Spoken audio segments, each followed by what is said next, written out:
Welcome everyone to another Crypto Vagabonds Q&A.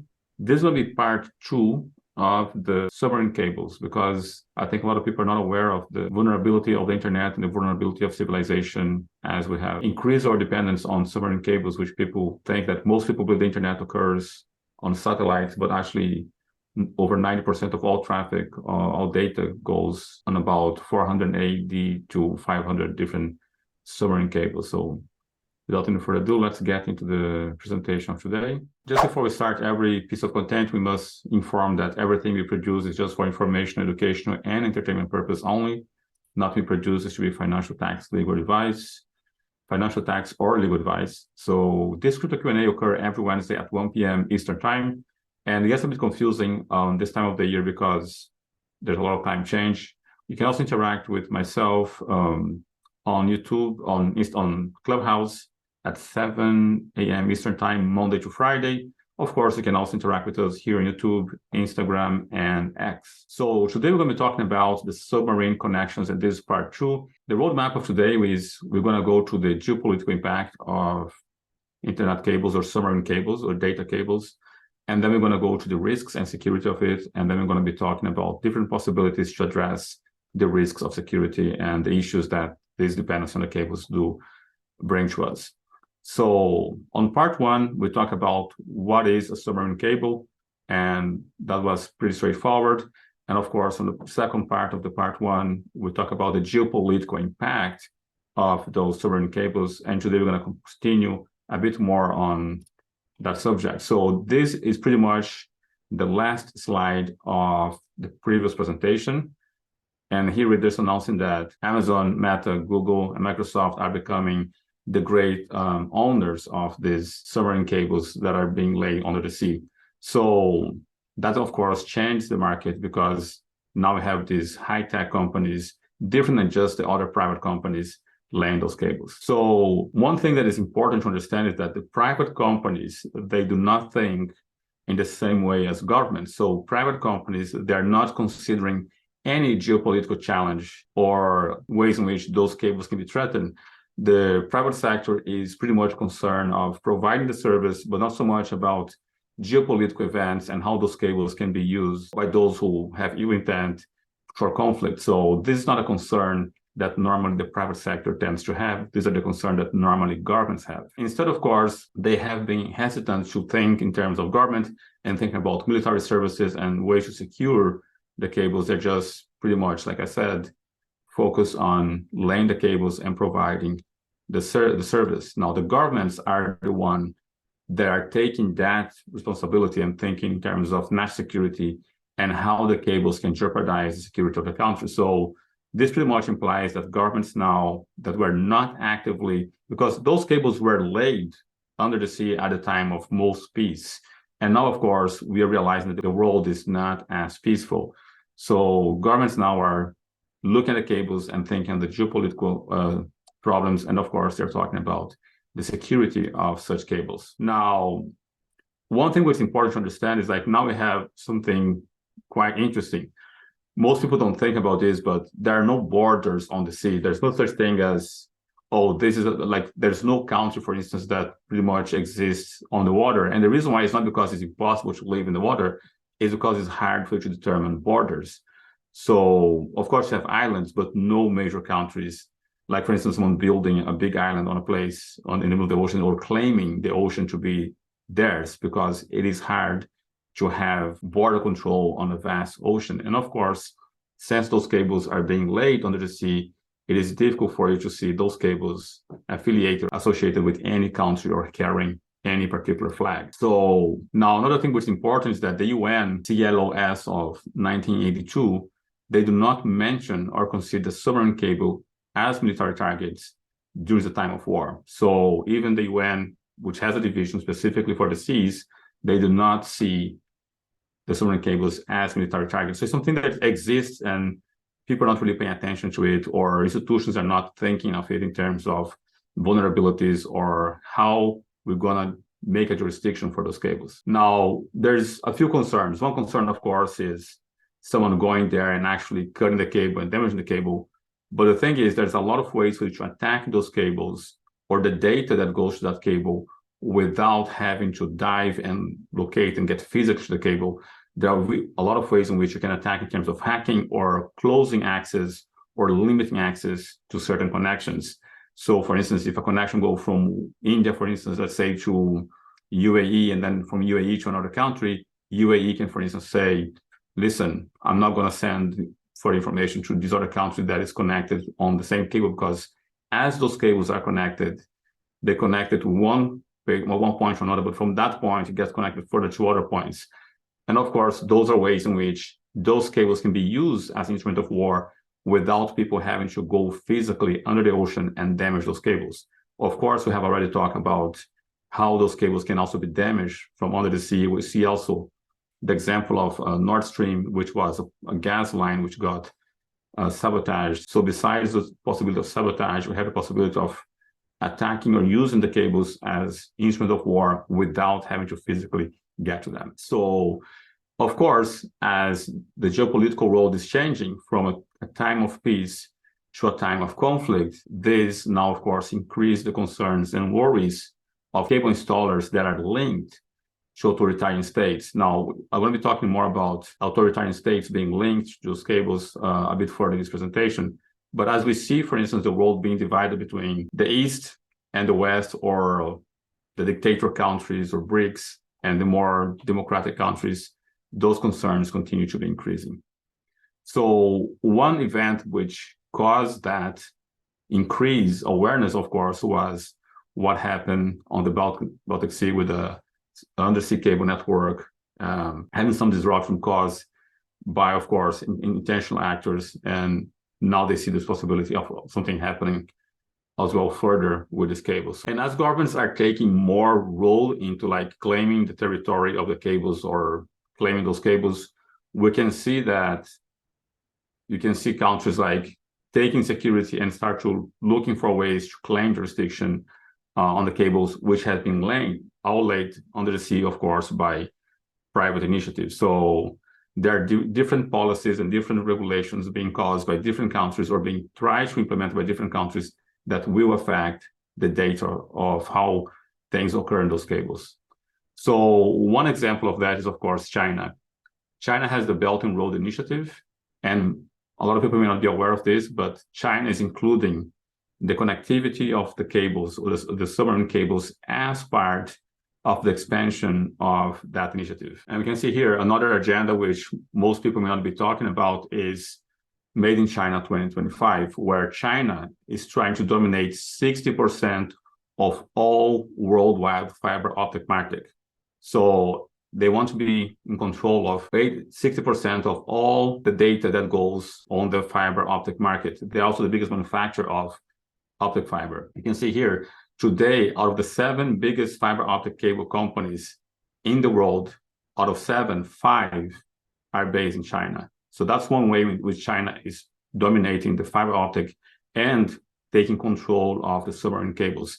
The US is very recently becoming aware of that possibility and that action of China. China has also continued to expand their submarine fleet, and they continue to develop their own cable industry. Because remember, most of these cables are laid by private sector. China is the only country or the pioneer country that's saying, we're going to lay those cables and we're going to create infrastructure and it's going to be run and done by the government.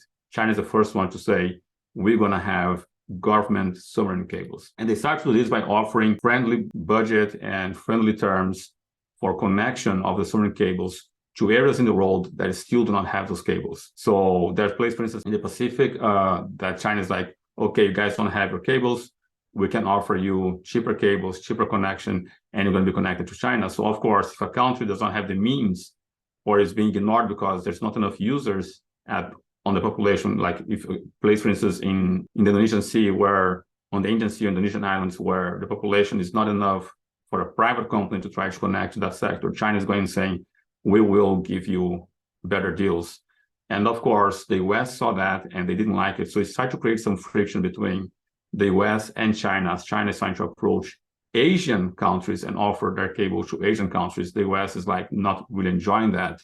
So that's another point of tension between China and the US. Now, in June, Japan joined the US and Australia and they signed a 95 million undersea cable project agreement. Now, this is the first time that another country besides China is start to create a kind of organization to lay these submarine cables. It's important to understand that we are increasing our dependency on those cables by the minute. The project, for instance, the Eastern Micronesia Islands, this project connects the islands to enhance networks countering China's expanding influence. So this was a response of the US. The US actually came here and didn't like the idea of China doing this offer. So the countries in Indonesia say, we're not going to receive cables from China. We're going to be receiving cables from the US. So here is the region. Pretty much it's all Asia. You can see here in the Pacific region, you have Indonesia, which is Asia, India, which is Asia, Philippines, China, Japan, and US is on this direction.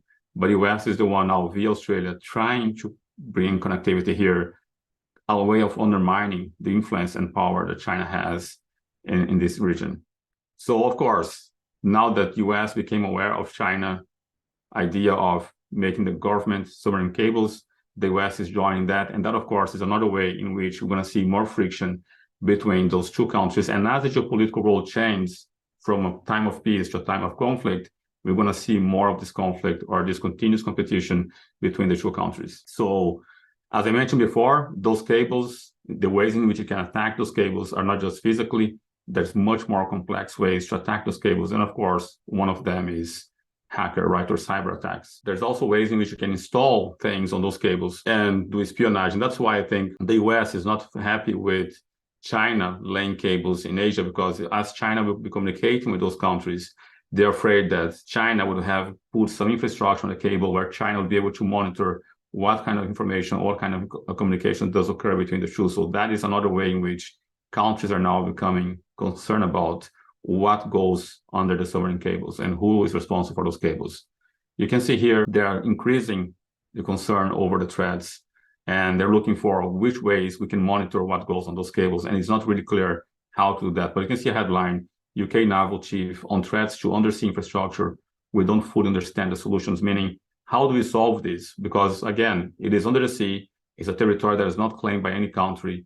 Most of the cables are laid by the private sector. How can you possibly find a solution to this?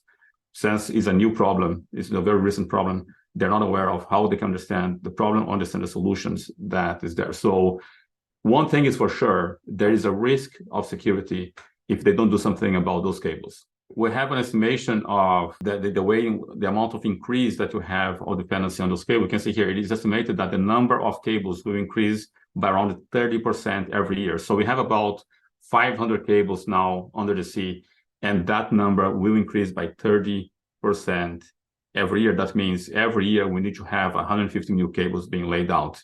Just the amount of cables. We're not again talking about the amount of data that also increased. The amount of data that's being transmitted is increasing by the minute. And also the sensitivity, like how delicate, how important, how much vulnerability would be there, or how much exposure will be there once the information is being compromised, how vulnerable the countries will become. That is also increasing as the sensitivity of the information that is run or being passed by those cables will continue to increase. And there's no way to stop that. So we have authoritarian countries that may view these infrastructures as a way to boost their power. I already mentioned about China offering pretty much great deals and offering cables connectivity for cheaper for some countries. And of course, those countries may say yes, but then they also may be dependent on China. And the thing is, China is viewed as authoritarian and a dictator. Xi Jinping is seen as a dictator, and of course, a communist country. Now, a few solutions, a few ideas on how to address this problem. The idea is that governments must promote the idea that there is a national risk, and they, of course, want to create an agency to access how much risk is there, and they want to work with the private sector to find a way to create laws that will create a jurisdiction or create clarity on who is responsible for the security of this cable and how they want to implement it. So there will be kind of government and private sector working together to find out how to regulate this and how to guarantee the security of this. There's going to have to be monitoring, and of course, all the data that goes through it, how to protect it, and also how to repair the cables. Because again, under the sea, we have pretty much the most corrosive environment, which is salt and water. And they're going to have to find ways in which to provide maintenance and security for those cables. Now, another thing is cryptography. Cryptography can provide security for the data. So there's a lot of investment on artificial intelligence and ways in which they can increase the amount of cryptography that is carried on the message. And that way, even if the message gets compromised, it will not compromise the integrity of the information because they're going to be increasing the amount of cryptography. And of course, as they increase the amount of cryptography, there's going to be more effort in how to crack that cryptography. And there's also some places where data is being collected and they have store data until they can decrypt data. So there's already investment from many countries on collecting data, and we keep until we can decrypt it. Another thing is we're going to be seeing in the coming years, countries and companies, private and government, working together to protect this backbone of communication. I cannot see a world where we are not entirely dependent on our computers, telephones, and we're not going to be increasing again our dependency on those things. Once again, I believe we humans have not realized yet, but we are cyborgs. And if you do believe you're not a cyborg, try to stay away from your phone for 2 or 3 days or one whole day, and you're going to see how much you're dependent on this other computer device, which is an extension of you. So let's recap this. We talk about what are submarine cables in the first part, and I think here gave you an idea how this will impact the geopolitical world, because the geopolitics of the world are changing. We're becoming a world of from a period of peace to a period of more conflict and war. And we talk a bit about the tendencies and the increased risks as we increase our dependency on those cables, and a few ideas on how to address these. And the main idea seems to be a partnership between the private sector and governments, private sector laying the cables and government finding a way to secure those cables. With this, I will be wrapping up this presentation. If you want to be in control of your own money, please consider using the link below, contact us, join the Academy. And if you did like this content, like this video, please like, subscribe, click the notification bell. And above all, if you find someone, if you know someone who can benefit from this content, please do share. Kaboom. Goodbye.